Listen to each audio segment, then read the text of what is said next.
Yellow. Ladies and gentlemen, we are back. Tuga Tuesdays is back after a long break. And now we got Summer Olympics, we got the Copa America, we got The everything. Euro. Man. Yeah, we had the Euro. Sports throughout the summer, so you can't complain. All right, we Yeah. got a lot. We all miss our beloved Liga Portugal. So we're back. I couldn't be back last weekend. I'm so mad. I'm so mad because that opening, it was just insane. It was insane. Yeah. It was a lot of talk.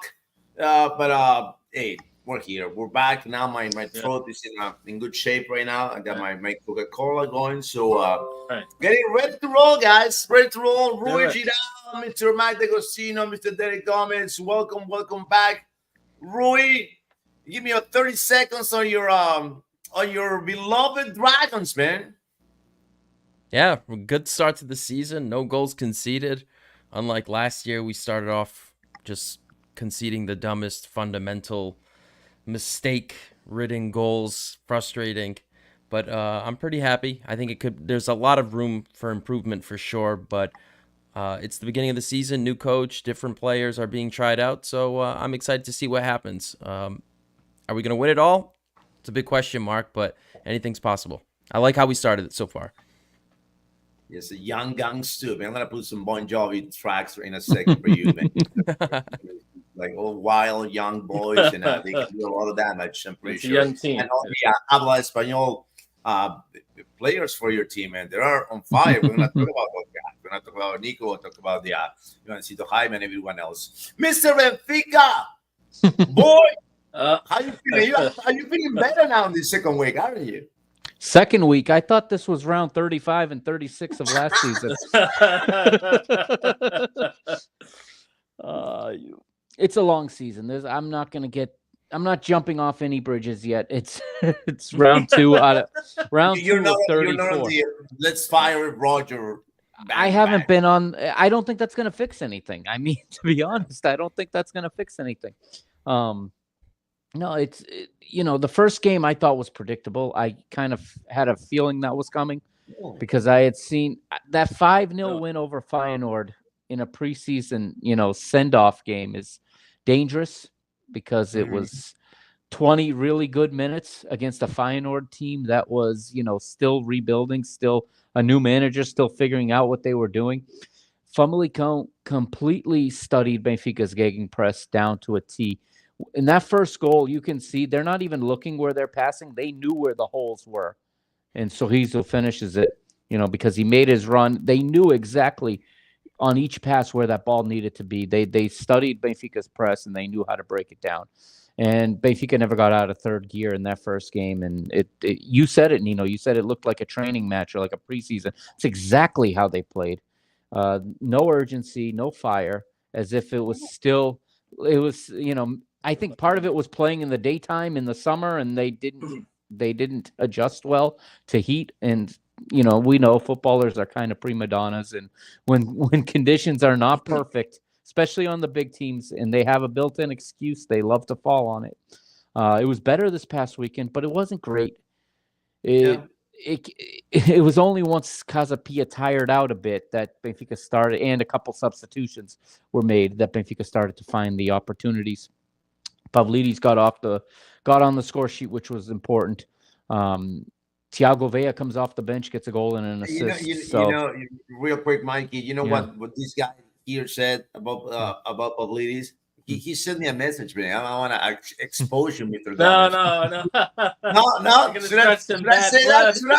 No, just want to keep it off the record. That was based on the first game, I swear, Mike D. It's a fair. No, that's fair. That's fair. I mean, I thought in the first game. Come on, Derek, come on. I thought in the first game the service was really poor, and no striker can score without service. It was better in this game, but in the preseason, it looked so smooth, and he was finding the spaces so easily, and he was moving so well without the ball. Well, this is for real now, and teams are studying the opponent. Roger doesn't study opponents, apparently. So if that's going to be the case, it's going to be an uphill battle, all season. Hopefully he learned from last year. But teams are studying Benfica. They're studying the movements, and it's they're focusing on Pavlidis. Someone else has to break that space and break it down so that space can open up for Pavlidis to get on the end of those tap-ins. But it was a good delivery from Thiago Vea I like to the far Pavlidis. post. Yeah, it was a good I like his, delivery, and Yeah, he he's finished like it. Good finish. speed. Yep. So we'll see. We'll see. We'll see. We'll We'll see about see. the Eagles. Mhm. But, ladies and gentlemen, here, Yeah. the Dragons, no. The Eagles, no. The Lions, the almighty Lions, man, off the gates, just eating alive people, man. It was just insane how good they are. And I said it. I said it. Remember what I said at the end of last season? If Sporting gets to keep both, Yep. Ruben Amorim and Djokovic, both of them, they will repeat the title. And seems that way, unless my boy here is gonna freak out, like he's gonna take a Xanax now because I'm saying this too early in the season. But Mr. Derrick, give me 30 seconds on your Lions, please.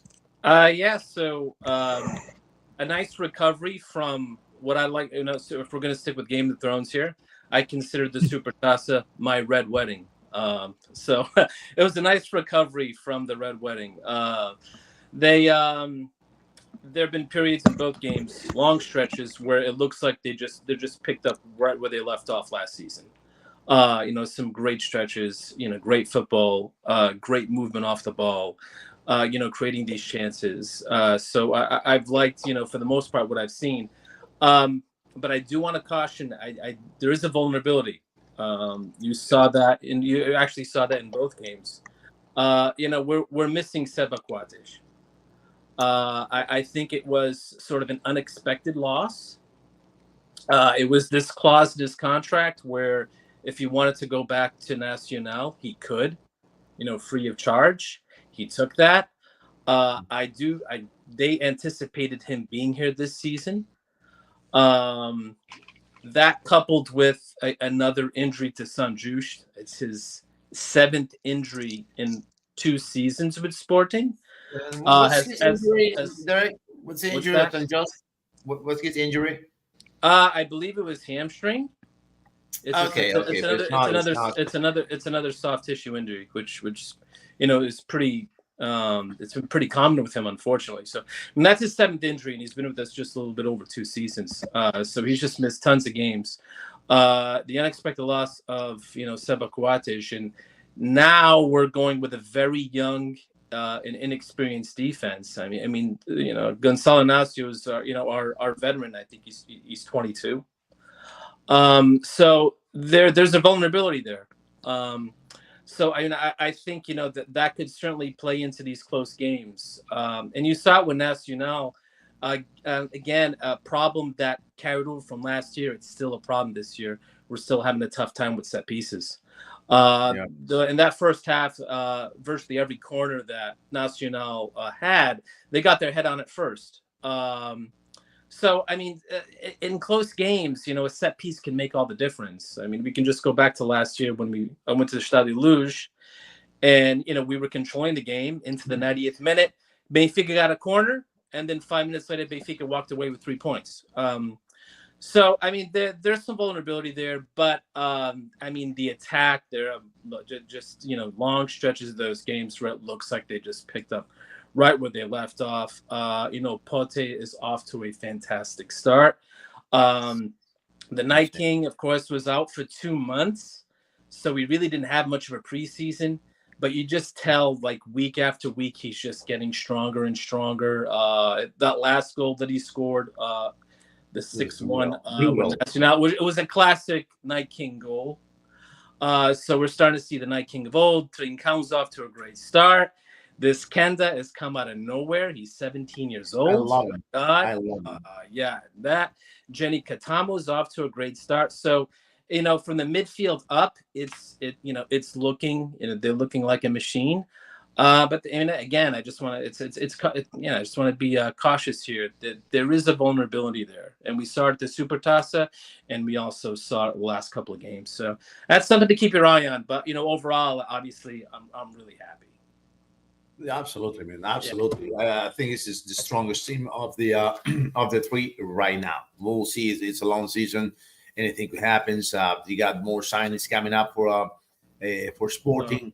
And I want to talk about the names, the new era in Porto. There's a new president. There's the new coach, and with a new coach coming, the fresh ideas, right? Fresh ideas that the Sergio Conceição at the end of his 7 years, what 7 years, right?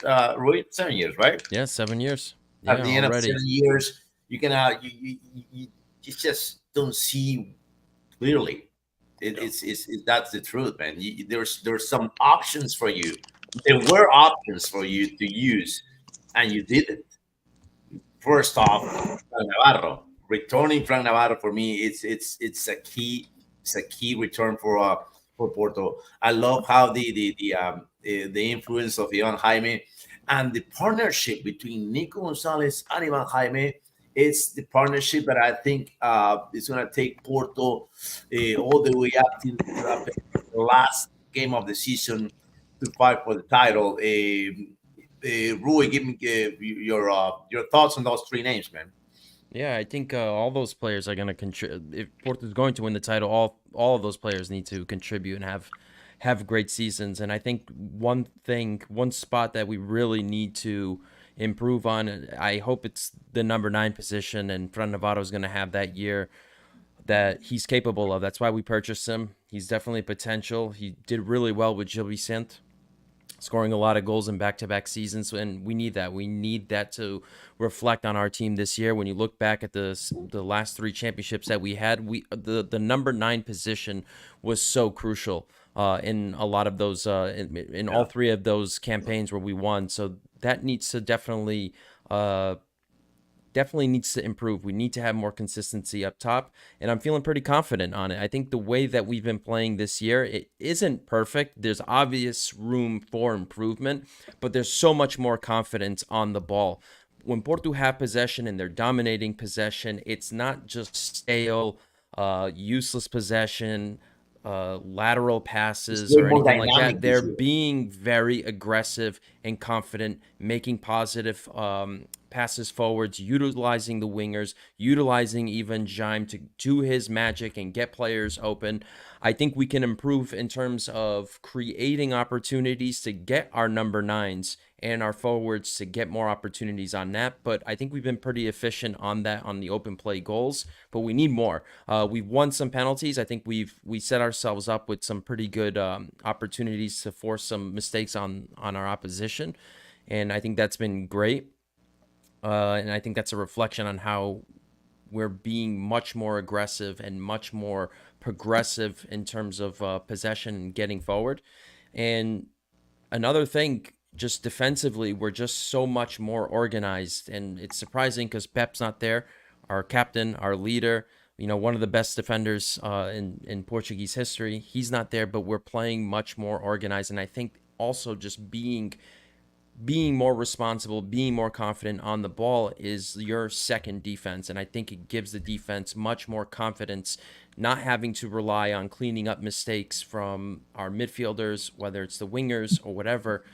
And I believe that was, one of the Achilles heels of last year, causing so many turnovers that let our defense out to dry, and we let up these dumb goals. So it's just, I'm feeling, I'm pretty content about how we've been playing, but there's definitely more room to improve. Love all those players that you mentioned. I think one guy that's really going to have an amazing year, even though he was very good last year, it's Alan Varela. And it's not just, his positioning and his mental IQ that was so good last year. I think this year in this system with Vitor Bruno being more attack-minded, you're going to start seeing him getting more involved and you have been on the attack, really just letting him use his ability and having the luxury to just, distribute as well as he can. I think he's going to have a great year this year. And boy, that tackle on Varela, you were scared. Yeah. You were like, please don't break my player. No. Please don't break Yeah. Oh, that kid was scary, man. He was sensational last year. He was really good. And I think in the first 2 games here, he's just really, you know, like that position is so unappreciated. And I think, you know, Mike, when we talk about players like João Neves, and who's the guy for Sporting that's is he Danish? Ullman. Ullman, yes. yeah. Ullman. You know, players like that, like obviously we know the value of them, but Yeah. when you're watching the game, it's like you don't see them on the radar because they you're do the absolutely- dirty work, Mhm. right? Yeah, you're Yeah. absolutely. Yeah, I absolutely. think in this year, Alan Varela is going to be doing the same dirty work, but he's Yeah. going to be getting involved even more on the attack, and that's what everyone has their eyes on, the attack. So he's going to be a huge piece. If something happens to him, it's not going to be pretty. I know. I watched that tackle on him. I was like, my God, Yeah. his leg. I was just so scared. I was like, everything's going so well right now. If that were to happen, no, it would have been. I'd be sweating for sure. It would have been catastrophic. Mikey, what do you think on Roger Schmidt giving this prominent role to Gianluca Prestiani? We were talking about him last year, that this there was planning for the future, but suddenly, all right, you just turned 18, right? All right, you're my main guy. Yeah. Well, I think he heard the rumblings that he was going to go out on loan again, and he decided in preseason he wasn't going to let that happen. Prestiani, he won the spot. Some fans are a little they think Roger's trying to squeeze him into the Rafa role a little too much because he's a different player. I like the kid. He can play there or he can play on the right also. And Kokshu can come into that spot if need be. But right now, Roger's going with the guys who were there at the beginning, essentially. So Right. the 11 are the guys who did the entire training camp right now. So, you know, you can criticize that, but that's the logic behind it, is that he's really not gone away from the guys that were there the entire preseason. A little bit because he moved Antonio Silva in this weekend and moved Morato out, which if Morato could go for $5 million, I'd send him whoever wants to take him. But because his salary is too high to be the fourth, and he is the fourth center back, but that's beside the point. I think Prestiani has been given an opportunity and he's not going to let it go. And I like the way he plays. He comes into the spaces, he creates. He was really good in preseason. He's having a little bit of an adjustment now because these teams are prepared for him. They're not just going out and playing like they do in preseason. In preseason, teams are worried about their own team, and they're not really watching the opponent the way they do in the real games.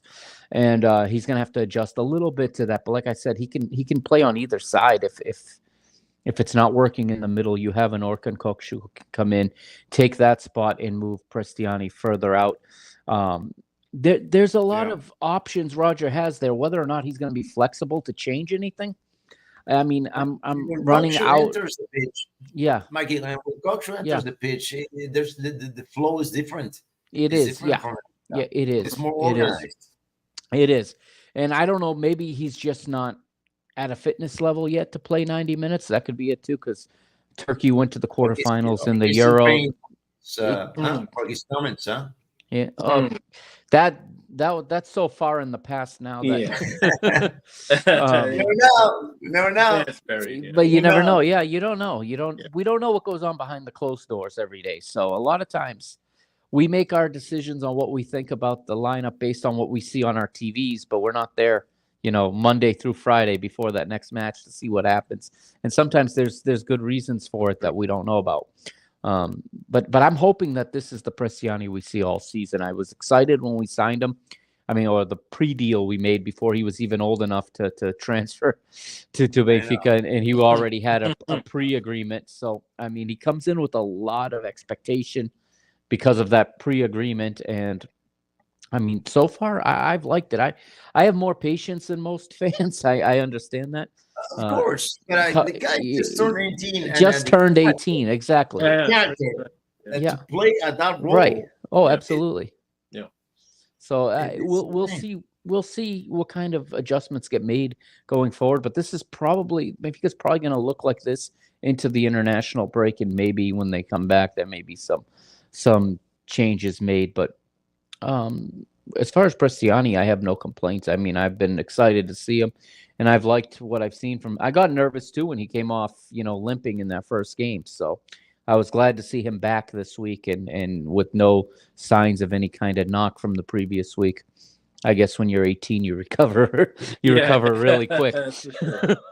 But yeah, and he could, as the season goes on, become that guy to get the ball to Pavlidis in those dangerous areas and set him up for more goals. We'll see. We'll see. Now, it's out of the three, Benfica is the one that is relying less on the academy players as Porto and Sporting this season. Yeah, they sold them all. That's why. Good point. Good point. What I was gonna say, you cracked me up, Mikey. Jeez, I lost the name. I was gonna talk about this kid. What's his name? Kenda. Derek. So now you don't have to play Geni Catamo as an inverted winger anymore because you got to play on the left wing naturally, and you got another lefty who's gonna play as an inverted winger. And these two kids are flying. Were you expecting that having that replacement that quick and that worked that good? No. I think he was sort of thrust into this position because of Nuno Sanchez's injury. Right. I think that that's going to be a very interesting decision when Nuno Santos is back at full fitness, which is soon. They're predicting that he'll be back for the Porto game. But yeah, no. I mean, Kenza. In the case of Kenza, it was a prediction already in place, from last season that he was going to be, a very influential player. Did I think it was going to be, this soon? No. At the U23 level, at the B team level, he was playing primarily as a winger, which I thought was good for us because I do think that we're pretty thin at the wings. We basically just have, Marquitos on the bench. And I'm getting this sense here from the preseason and from these first two games that Ruben's almost phasing Marquitos out. So I thought that he would be, he'd give us that depth at the wing. But looking at the preseason, looking at these first two games, he has been playing at that wing back position. Sort of like Jenny initially was a winger as well, and he was converted to this wing back position. But yeah, I'm really surprised with the level of maturity for his age. I think that it looks pretty effortless out there for him, making great decisions. It doesn't look like he's forcing too much. He does that wing back position in this 3-4-3 system that Ruben plays with is so vital. It's so important, to Sporting's success. When Sporting's playing well, when Sporting's scoring all these goals, it's when those wing backs get forward. They create those overlaps. They just they move in unison and they create all these passing lanes. And that's when Sporting looks their most dangerous, is when these wing backs are playing up and getting involved in the attack. And he has been he's been great so far. But yeah, it's going to be very interesting when Nuno comes back. Do you put Nuno? I mean, does Nuno get his spot back on the left? And do they, switch Jenny back to the right so he can then, come in on his left? So it's going to be pretty interesting, what Ruben has in store. But even Ruben said last year that, that Kenda, that they had big plans for Kenda. But I certainly at 17, I didn't think that he was going to have this kind of important role so far. But I mean, so far, I mean, it's a 4-star review. He's been great those first two games. He showed a lot in the preseason as well. So, the future is really bright for him. Let's see how long we can hang on to him. Yes, sir. Now, Rui, in the case of Porto, we have a similar role that has been assigned to Asco Sousa as well as Gianluca Bresciani. Do you feel that way?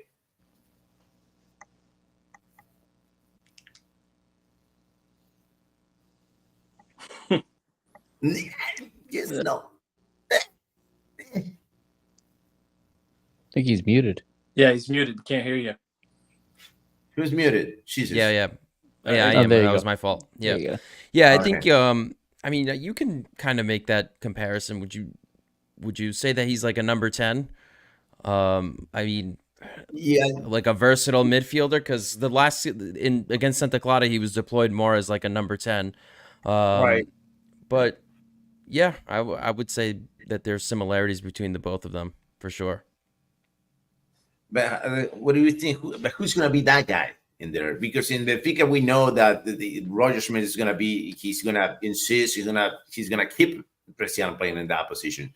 But who do you see playing in the Vasco Sosa's role? Wait, in the Vasco Souza role? Yeah. But did I say Vasco? See, right? Yeah. It's faster. Yeah, that's what you said.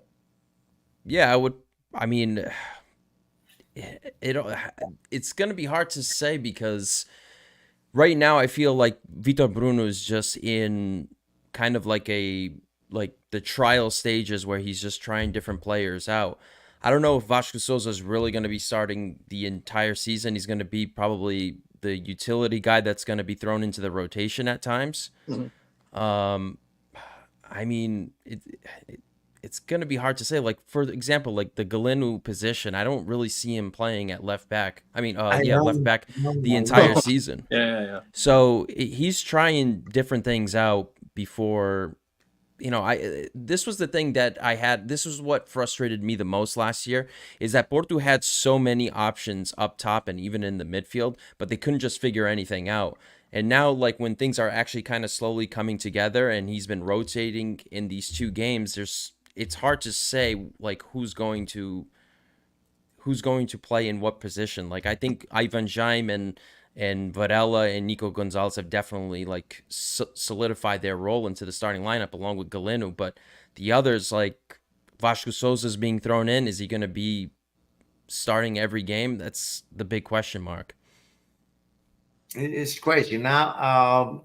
So in your mind, I want to put you the manager's hat right now. All right, that's a stuff, right? What's your best 11 possible right now? What's your best 11 right now? Oh, that left back is killing me, man. Let's leave the left back out. Because I want to see Galeno back at left wing and even maybe have Ivan Jaime as the number 10.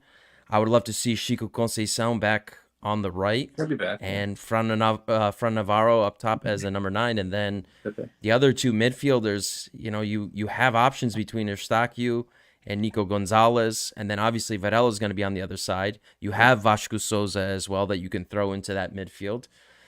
I probably would go with Nico and Varela as the double pivot, and then I don't know. I see João Mario coming back to the right back position, or actually, if Galeno moves to left wing, I can see Pepe dropping back to right back again, and give that extra attack from the fullback position. And then I guess Zé Pedro, Otávio, and Wendell or Zaidu at left back again, for the fourth season in a row.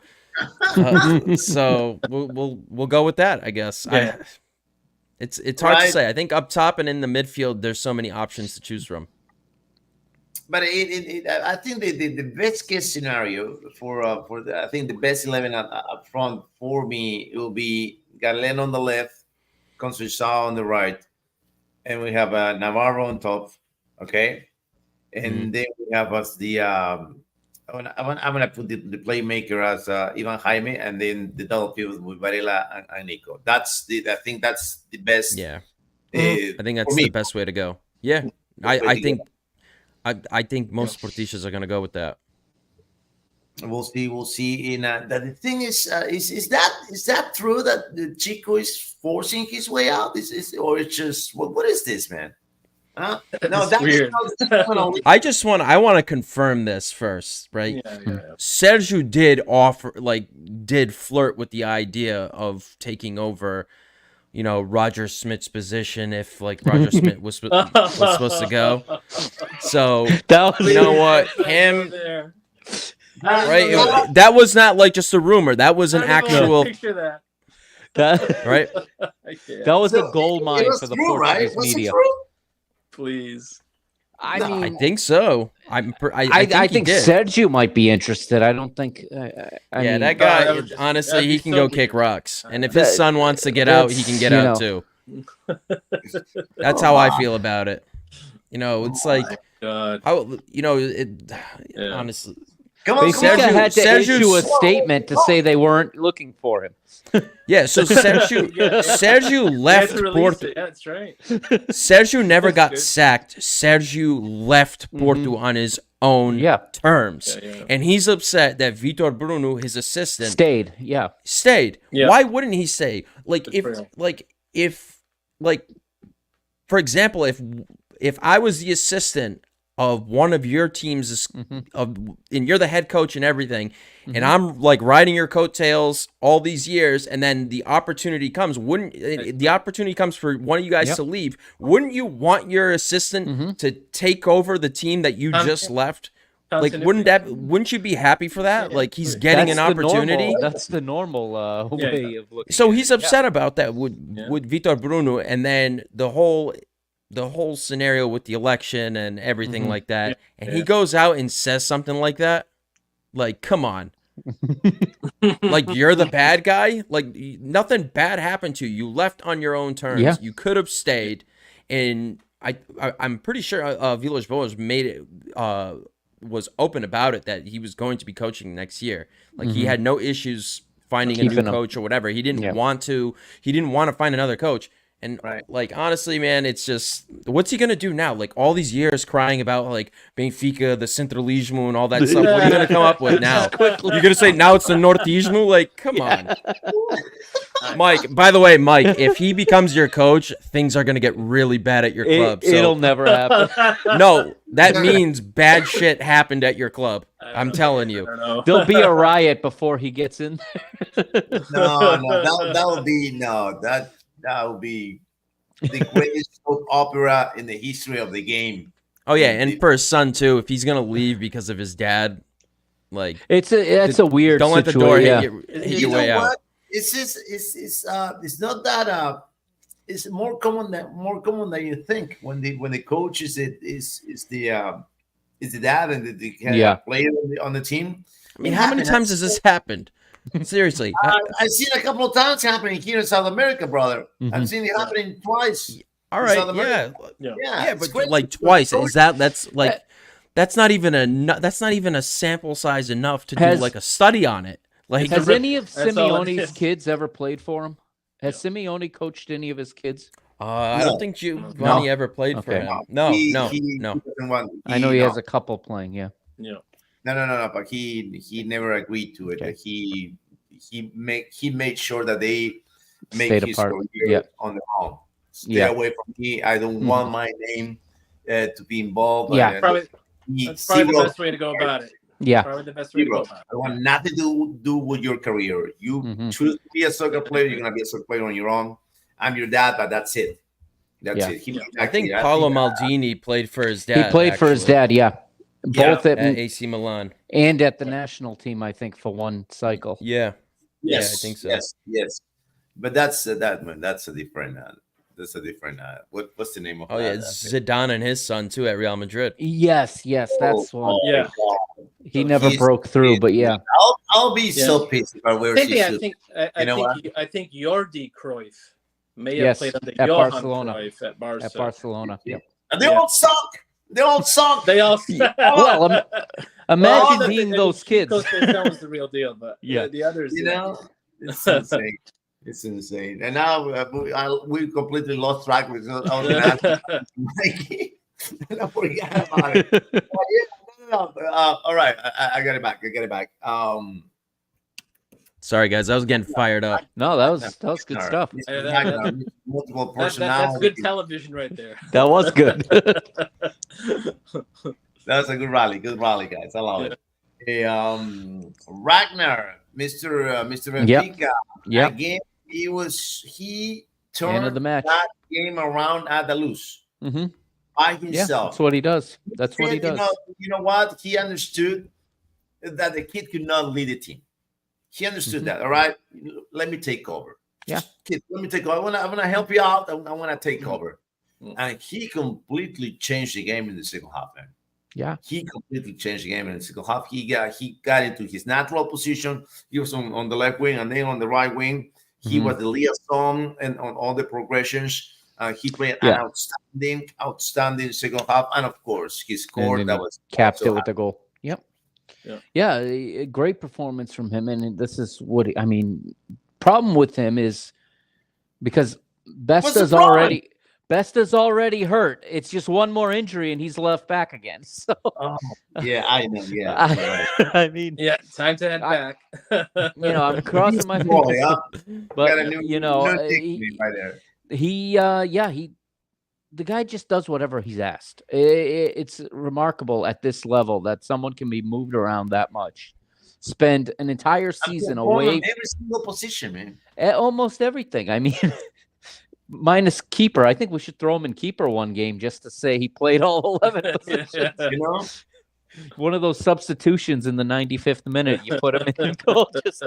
But he just does whatever to be away from his position for an entire season, basically, and then to come back in and have a performance like that right off at the beginning of the season. In the second round, he shows his quality, his versatility, intelligence, and he's already put away his international career, so he's going to be well rested. I think he's going to play he's probably going to lead the team in minutes this season outside of Trubin, because he's the first guy on the team sheet. You don't know necessarily where he's going to play, but he's going to play every game. And, when everyone's healthy and he can play in his position, he just shows the incredible quality he's got. And it's hard to believe because he was fairly unknown, even in the Eredivisie, how much he can do. And he was part of that Feyenoord team that went to the final of the Conference League. And I went back and watched that because I want to see and he was okay, but I had no idea that he could do this many things and that he can, like you said, just take over the game. And today's the day I have to take this, like Nino just said, because he saw kid wasn't gonna be able to carry the team on his back. He sees he's the more experienced player. He's shown his ability to finish, whether it's in the air with his feet. He just finds a way to do whatever the team needs when they need it. And it's incredible that Benfica found this kind of a player, just kind of, in the Dutch league without other teams, circling him, looking for him. I don't know how he fell through the cracks quite that way, but maybe he's just the perfect Roger Schmidt player. Sometimes that's the case too, because it's a system thing. And the Nordic players, the ones from the Northern Europe, they're much more adaptable to different systems than players from other parts of the world. And it's because there's a lot less emphasis on the individual in their style of play and in their culture. And he's just come in and, wherever he shows up, where am I playing today, coach? And that's it. Okay. Yeah. No questions, no disagreements. How many players would have really thrown a fit last season if they were stuck playing left back for an entire season when they're an attack-minded midfielder? Most players would be in the press making complaints about it. Their agents would be looking for a move. He didn't. He just showed up to work every day and did his job. And hopefully this year he's going to be rewarded for that. Now, were you mad because of Joe Mario wasn't that player, the one that the captain, the one that led the team, is supposed to be leading the team? He was not that guy. It was Arsenal. But that's not in his tool set. I don't expect that from João Mario. João Mario is a player that's really tidy and neat, and he can pass. He can receive and pass well. He can stay calm. He can keep players around him calm, but he's not the guy to take the ball. He's not William Wallace. No, he's not going to take that initiative and run at defenses and pull people out of place and make that darting pass. He's just and this is why Roger likes him. He's a very controlled, calm, balanced player. And Roger likes his midfield to be balanced. He doesn't like having all dribblers, and the fans can't stand it. But I get what he's doing. Is it the best way to win in these games? I got my doubts, but I see the logic behind what he's doing. And I think that's why he likes him, is because he's just stays in his lane. He does what he does well, and he doesn't try to do what he can't do. And if you have dribblers, João Mario will get them the ball. That's basically what he's there to do. He's there to get, if he receives the ball, he's going to look for someone else to give it to, and then he's going to get back in position. He's always there in support. As soon as he makes the pass, you watch, he's getting in position to receive it back. If that guy doesn't have a lane, he can cut back and we can rotate it around, recycle it, start again. But yeah, I don't expect João Mario to be able to do what Auschwitz can do in taking over a game like that. They different skill sets, different qualities. And João Mario is a limited player, but what he does, he can give it to you consistently. And it's not going to be something that's going to win a game, on one piece of brilliance. That's what Di Maria is in the roster for. That's why he was brought back for that type of play. But yeah, it's still very early, and the team is still not put together. You can see that, and there's still things that need to be ironed out, and fitness that needs to be recovered. Mikey, two winters ago, he was that guy. João Mario was the when you won the championship in January and February, everybody was injured, and he really stepped up for the team. Well, he was getting in positions, and he was finishing chances that others were creating for him. There's a guy named Enzo Fernandez in that midfield that made a huge difference. And without him there, everybody in that midfield has to do more. When Enzo was there, Enzo and Tino made it so that the rest of the midfielders had no responsibilities other than getting open in front of goal, getting into areas. Yeah, that's all they had to do with that midfield pairing. That's never been duplicated since he left. And to be honest, BENFICA they haven't been able to get that kind of a quality player to do that either. Chiquinho is not, as much as we joked and called him Chiquenzo, or whatever we called him, whatever better than we Zidane. Him. Yeah, exactly. All the jokes, that's what they were. They were jokes because, that's a huge drop in quality when you lose an Enzo. And you try to plug in other guys, but you're not going to get the same result. And even now, still, Leandro Barreto is not that player. He can be something. It's going to take time to figure that out. But again, I also would rather the two of them than having a Cockshoe who's a good number 10 be spending all his energy going box to box as an 8 when you have a Leandro Barreto that can do that. Not as well, obviously, as other players that have done it in the past, but better than a Cockshoe can do that. And then you can have your Cockshoe to do what he does well, which is in the final third. It's finding those passes. I think the third goal, that was his pass that found Auschwitz for that third goal. So, and like you said, he came in and the game completely changed. So, João Mario is very dependent on the guys around him.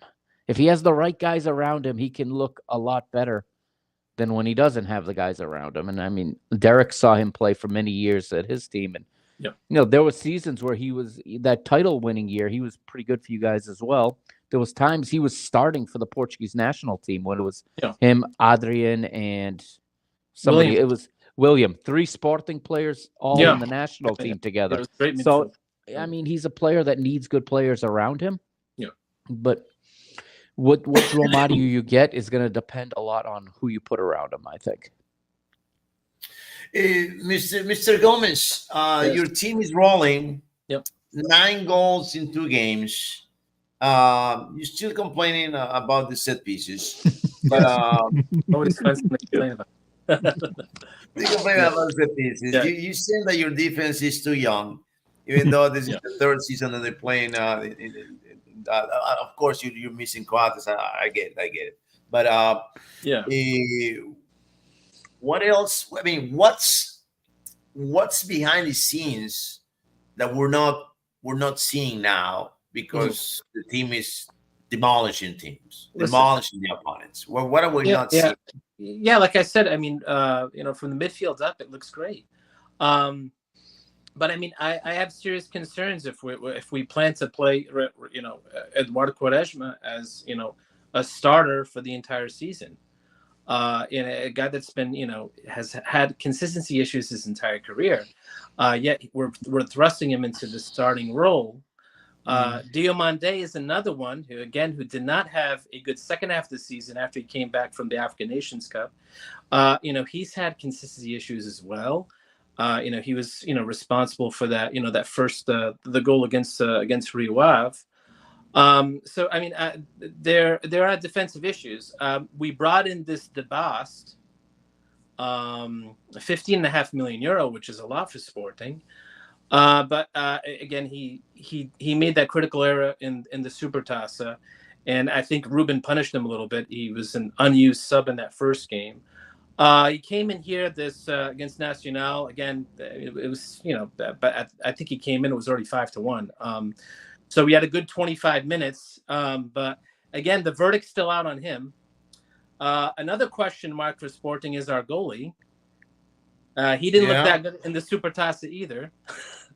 So there are serious questions about him.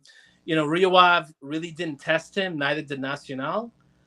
So there are question marks about this guy. I mean, we spent almost 5 million euro on this guy when, it's right now it's looking like there were probably better options within the league that you could have got for cheaper, the Ferenc goalie or whatever, what have you. So, I mean, there's still, the verdict's still out on him. Then when I was messaging you, this is something serious. We're in the Champions League, and with this current format, you're locked into 8 games. These are not going to be 8 soft games. These are going to be 8 intense games. And right now, your alternative to Jokeres is Ribeiro, who's 18 years old. So because Paulinho wanted to leave. Which I understood. He wants to start. He wasn't going to get the opportunity to start, even though last season was my favorite version of Paulinho. I think that he finally found his role in Sporting, where he would come in off the bench. You're dealing with tired legs. Jokeres, is still going. Jokeres was just going at 100% for 90 minutes. He was drawing defenders out left, right. And Paulinho was finding spaces, and he was scoring goals. He had 15 league goals, which was more than any player for Porto or Benfica, and he was our backup striker. So he finally found his role with Sporting, but unfortunately, it was a role that he wasn't content with. So now we don't have a backup striker. Like I said, we're very thin at the wings. Again, there's serious questions about our defense, and once the Champions League starts rolling in, and once you have the Taça coming in, you're playing all these games, you're playing during the week. I feel that Sporting's a very thin team. I do think that they anticipated a big sale. I thought they were hoping maybe Gonçalo Inácio at the Euro. The Euro didn't do Gonçalo Inácio any favors. It didn't increase his market. Right. I do think that Diomande's performance after the African Nations Cup really hurt his stock. They weren't able to sell him. No one is really, willing to pull the trigger. Sporting's not going to sell Victor for cheap. Mm-hmm. No one's really stepped up to pay the big bucks for him. So we haven't really had those big sales. As a matter of fact, we just had to sell Mateus Fernandes to Southampton, to recoup some money. So that's why you really haven't seen, these major investments yet. But we're gonna be feeling the pain once these secondary competitions start rolling in. All it takes is an injury or two. With us being so thin, we're going to be in a very, very precarious position. So we still got a week and a half left. And then looking at your Derek, looking at your defense, you got Gonzalo Inácio at 22, Diomande 20, you got Divas 20. That's what I'm saying. Just 27, you got Quaresma 22, and João Muniz 19. Yeah, And he and got like I said, material. I mean, San Juste, it's like he doesn't count. This was his 7th injury in 2 years, and I was reading this was his 11th injury of his career. It's getting to the point where you don't really believe in him anymore. So I mean, and again, I'm not saying that the defense doesn't have quality. Again, Salinas is a quality player. Diamande has quality. This DeBust, I mean, he was the captain for Anderlecht at the age of 20. So obviously, the guy does have some quality. But the problem is, with these young defenders, you're always going to see growing pains. You're always going to see these mistakes, and sometimes they happen at very critical moments. And when you're playing in close games, when you're playing in Champions League, and it can really cost you. It would be nice to have some more experience back there. But this is who we have. There's a week and a half left in the market. Something we have to do something. This Unidish, this has been it's been a soap opera. It's been going on since April. It should have got off the pot with this guy. I mean, is this going to happen or what? Now it's Victor Roque. Now we're talking about him. Regardless, I mean, we can't just if we don't get Ioannidis or we don't get Victor Roque, we can't just throw our hands up in the air and say, oh well, we need somebody. We need depth. And that's the one thing that Benfica has over every club in the league. I mean, when you got a guy you spend 25 million euros on the bench. You have guys like Rollheiser. You brought back Di Maria. This team is built to play in multiple competitions, which I don't feel Sporting is right now. Even though, I mean, it's been these two games that look great. Don't get me wrong, but it's really going to start to hit the fan. Once You're going to take the secondary toll at competition. one point. The lots of competition is going to take the toll at one point in the season. Rui, in your case, since Mr. De Gomez probably almost was going to jump off the bridge right now because of the defense, but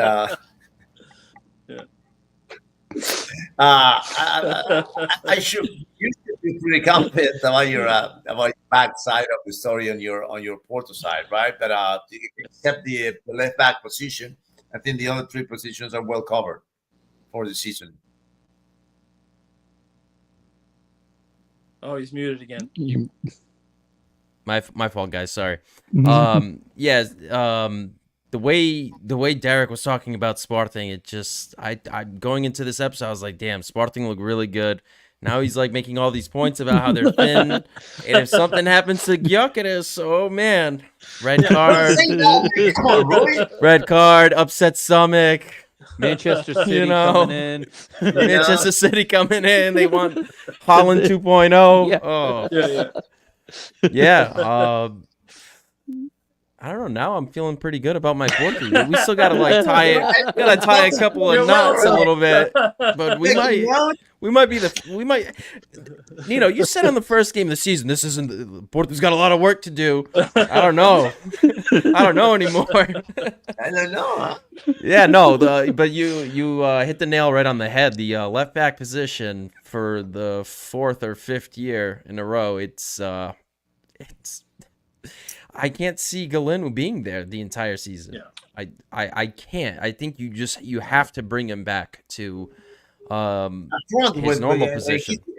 He got 3 goals already from the left back. Well, 2 penalties, but yeah, a couple of them were penalties. But I mean, he has been playing very well, and this is like in a perfect world, it would be amazing to have him play there because he actually becomes more comfortable because he has more space to do what he does best. He's super explosive, very technical. So he has much more ground to do his thing. When you're on the wing, you're kind of limited because you have that sideline there. And then that's where the decision-making comes in, and you have to be good technically, and you have to make the right decisions when you're out on the wing. And you have to have quality, of course. So I love it so far, but is that where we're going to have him when we play against Sporting, Benfica, going into the Europa League, down the road, when you're 30 games in deep? it's going to be 50 games that this kid's going to play. Is he really going to be there? You can't. No. I think eventually he's going to have to come back to his normal position. And this is one of the things that, like, I applaud Vitor Bruno on doing. He's trying different things. He knows that he can trust Galeno because he's had experience at the left back position, and he needs to try out different players. You saw him putting Danny Namaso at left wing after he started at the number 9 position. The number 9 didn't really work for him, and the left wing position didn't work for Danny Namaso too. But we still got the job done. He's trying different things, and it's great that Galen was able to do that. It's giving Vitor Bruno the license to try different things, and it's good. One thing about this Porto side, there's a lot of versatility among the players. The midfield, even Pepe, even though we haven't seen too much of him, I can see him really playing at the right back position if Chico Conceição comes back. Because I think even Jaime, if Galeno comes back to the left wing position, even Jaime's going to be the number 10 or the second striker. And you can't just have Pepe. You can't have Pepe on the bench. So there's a lot to work with. Yeah. And you got Chico and Pepe either or on the right, and then you got the Galeno and what's the other guy's name? I forgot the name on the left. Jesus, no, I forgot. Jesus. Anyway, he loaded on the wings. Actually, that's what you're saying. Yeah. Were you talking about Gonçalo Borges? Is that the other guy? Yeah, Gonçalo. Yeah, you got Borges too, and he's actually been doing pretty well as well. Mhm. I don't know, Nino. I think after this episode, now, huh? I think after this episode, your power rankings are going to be shifting a bit. All right, he's about to put his jersey on right now, man. Yeah, I know. Yeah, you guys haven't seen me this happy in the longest time. No. We're probably going to lose this weekend, though. We're definitely dropping points this weekend. We're dropping points, right? I can't wait for the predictions. It's gonna be good. Oh yeah, Nino's gonna be like 1-1. We're coming, guys. All right, Nick Joby almost missed it. Nick, you Next just Tuesday, come Nick, right on 10 point o'clock. for the prediction time because we are right there on the clock. Yeah. So I think we can. Look at that. Nick Joby saying Porto. I think Porto's dropping points 2 weeks in a row. No, come on, man. Wow. Man, you really? Yeah. We'll see. so happy. Yeah. You gotta bring all these. Come on, Nick. I know you're a Sportingista. But Oh, I see. Yeah, that's why he said that. Yeah, that's what he said. That. I see the green as his profile, so he has to be Sporting. Yeah, it's all green and white in there too. I was gonna say, what's the other guy that always writes to me on during games? What's his name? Chris Souza. He's a Benfiquista in Toronto. He always tells me all his mom's recipes, and on TikTok, I was like, "Leo, check this caldo verde." I'm like, I'm putting caldo verde on the. It's crazy. Caldo verde, guys. It's just one thing on topic. What's the caldo verde? What is it? It's a soup. It's It's soup, right? kale. It's a like a kale beef soup, yeah. stew or something. It's kale. Kale and linguiça is the way I've always had it. Yeah. What, Kale. caldo verde? Yeah. Yeah. Oh, caldo verde. Yeah, you gotta- Caldo verde you gotta is try so it. good, man. You gotta try What it. a You know. clutch soup. Yeah. Yeah, it's fantastic. Especially on a cold winter's day. Yeah. Okay, Oh, all right. it's so I'm good. gonna look it up. I'm gonna look it up, and then maybe I'll make it here, man. Because just give me YouTube recipes, man. I'll There make you go. anything. Yeah. I can do anything on the kitchen, brother. Everything. All right. Sporting season 2 weeks. Now, Nick said this, right? And Derek told me also this during the broadcast because I said the Sporting was going to repeat, but he told me, "Hey, we'll see in round 4." And I didn't reply to you, but this is what we all know, that you don't win the championships in the Clásicos. You win the championships in Moreirense, you win the championships in Ponta Delgada. Yeah. That's where you win the championships, when you get the 3 points. Of course. Anyway, put that aside. We're going to go now to the predictions for next round, Mr. Benfica. Pull up the calendar. I got it up. It's already up. You know, I suck at it. All right, let's go. All right, we start Friday. Farense versus Sporting. Farense renting a bigger stadium for this game. Yes. Yeah. Really? That's- They're they're coming going. at São Luís? No, they're going to do it at the Algarve Stadium.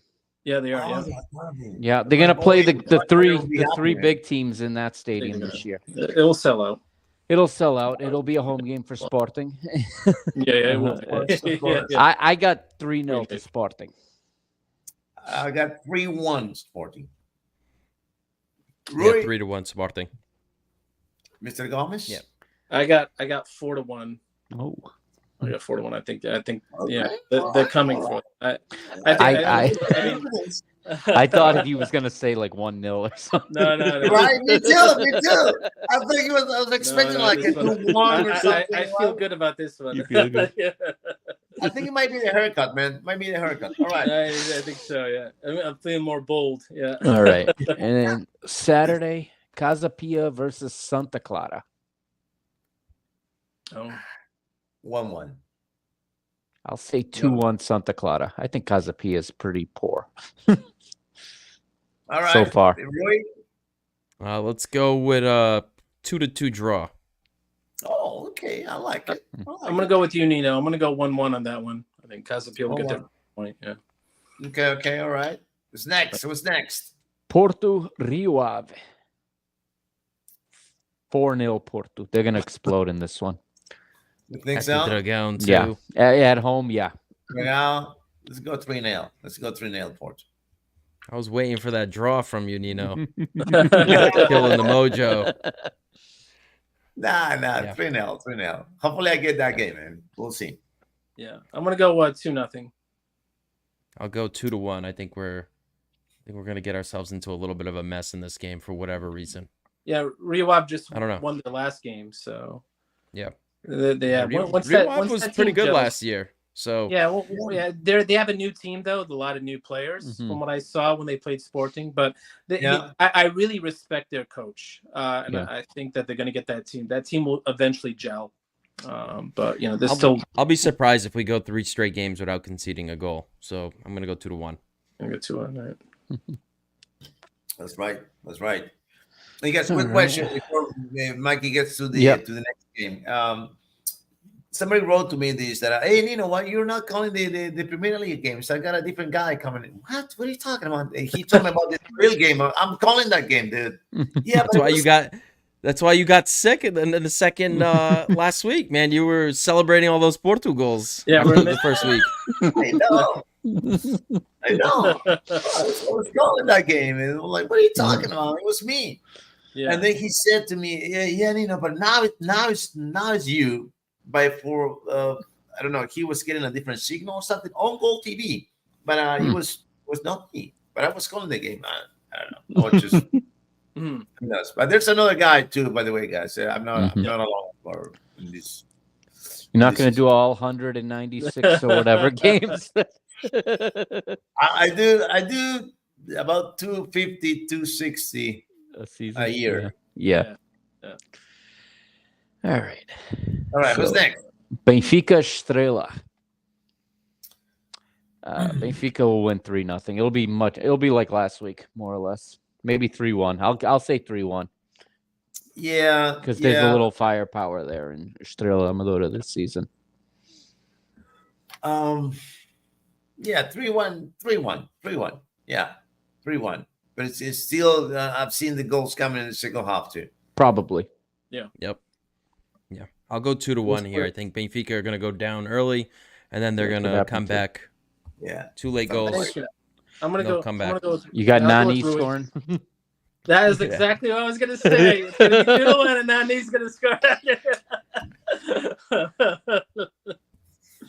How old is Nani now? I'm going to say 2-1. Yeah, Nani's going to score. It's going to be like 37 or 38, I think. About that. Yeah. He scored a goal in the first against Braga, but there was offside. And they blew the whistle before his cartwheel. I was about to explode too, but no. He looked great in that TST tournament over the summer. Right? Yeah. Hold on a second, guys. We forgot about Nick. Nick, she's saying that once they sub our Joe Mario, he will score. Yeah. Once they get him out of the game, they'll score. Oh boy. All right. What's next? Famalicão Boa Vista.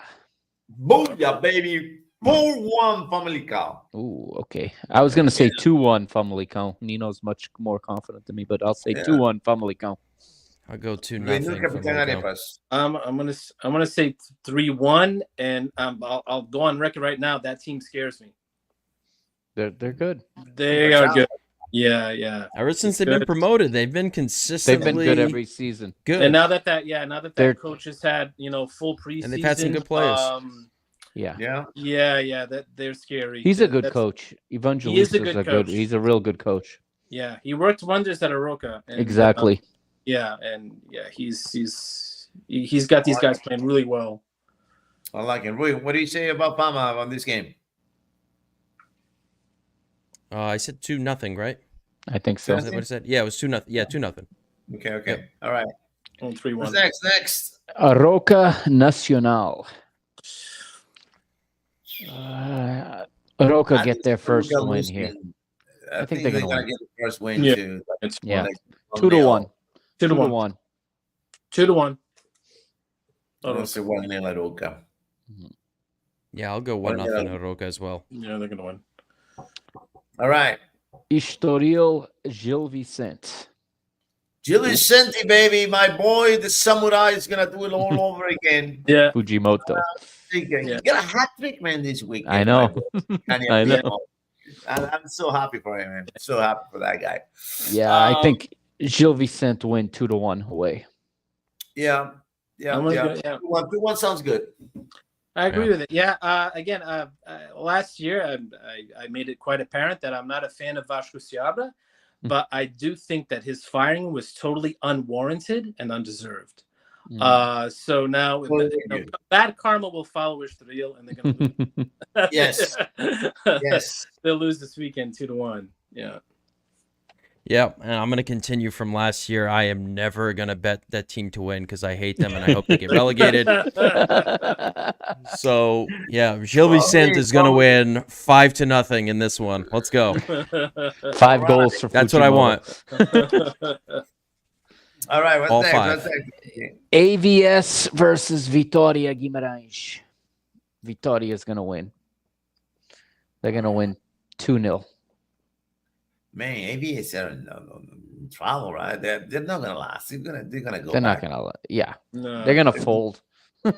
Yeah. They're going to pop up in some other city with a different name. And Yeah.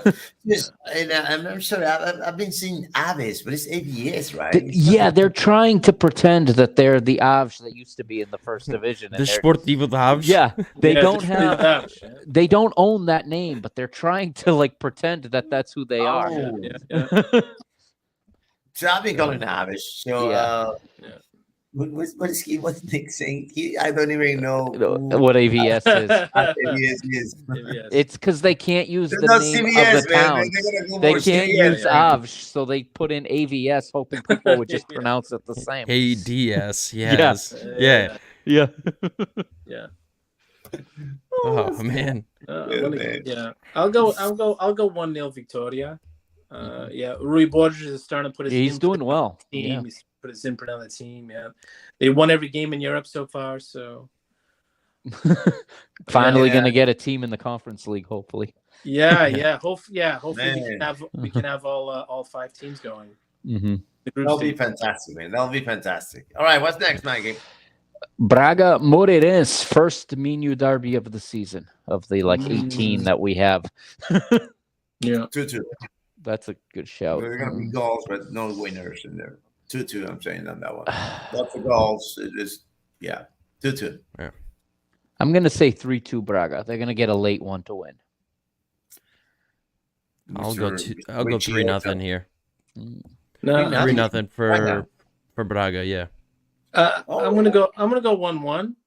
I know we were off last week, but they fired the guy after one game. I can't wrap my head around that.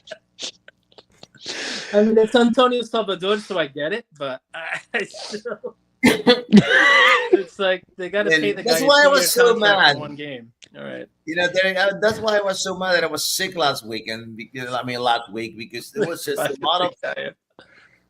And think about what happened last year. Like they destabilized Oroca.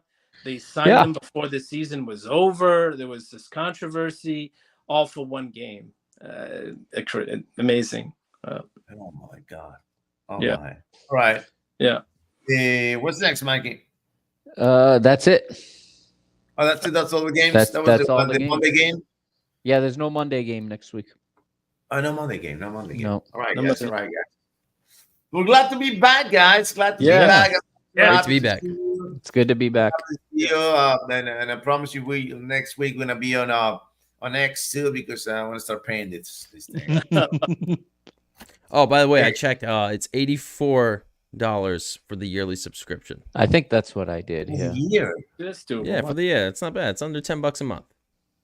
Oh, okay. I'm gonna check the annual offers here. Maybe hold on a second. Nick has a question. Hold on a second before we go. We gotta go fund me to get this guy to call. Yeah, we gotta get this guy. Get this. Yeah. Oh my God. I'd contribute to that. What is Definitely. this guy? Nuno Mato style. Broadcasting from the- Yeah, we do. Good call. Yeah. Who's Nuno Matos, man? Who's Nuno Matos? He's the radio announcer for all the Portuguese league and Guy that national goes team games. absolutely ballistic. Oh, you yeah. I look love at the him on guy, though. YouTube, Yeah. I want to check him out, man. He calls Yeah. the game holding the microphone too. Like every time. Yeah. It's funny. And he Yeah. jumps That guy's around. blood It's- pressure has to I mean, go he through the roof, yeah. man. I mean, he gets you going. He's on Yeah. the radio, and he makes you feel like you're right there. Yeah. The It best makes you is feel like everything is a goal, man. It's like Oh. you think anyone's about to score when that guy's calling a game. he's in his glory when the national team is in a penalty shootout in a knockout game because he just screams. He lets it all out. He lets it all out. He's got no voice at the end. Yeah. You know Yeah, what? exactly. My first year, I did not know how to what is this? Jesus, what's the word for this? The tune, because I was going all out, and when my throat was suffering, no and then, kidding. Of course. Oh yeah, no doubt. 90 and minutes. then I regulated, and then I learned it by myself because nobody taught me. And I was asking the other guys, and I'm like, oh, yeah, you gotta do this, and I'm like, oh, thank you for nothing, man. I appreciate it. Yeah.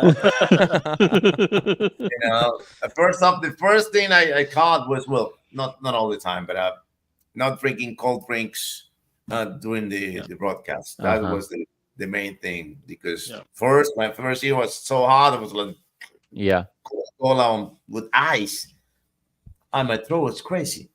So then I learned it. I got my water, my coffee, everything. I managed it. I managed it. I can go like games in a weekend now without passing out. Thank you. Appreciate you guys for bringing this back. And we'll see you next week. See you next week. All right, See you guys. guys. Good week. Take care, guys. All right. See ya. Yeah.